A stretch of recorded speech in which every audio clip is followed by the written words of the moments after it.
It's time for another episode of Tips and Tricks with Roy's.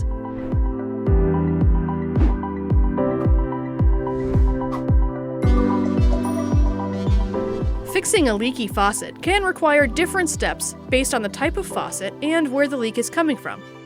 Here are some basic steps you can try to help fix most leaky faucets.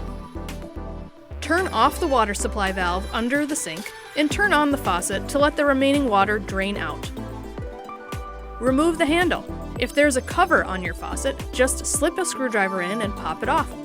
Loosen the screw underneath and pull off the handle. Be careful to not lose any parts. If the leak has been ongoing for a while, there may be corrosion that could make this step difficult. Once the handle is removed, pull out the cartridge.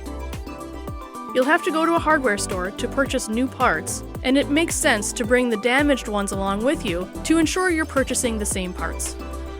Insert the new cartridge and reassemble the faucet. Remember to turn the water valve back on and let the sink run for a few minutes to flush out any debris. Congratulations! You just fixed a leaky faucet. If you find the problem is more difficult than described in this video, or you feel in over your head, don't hesitate to call the professionals. We thought you'd like to know.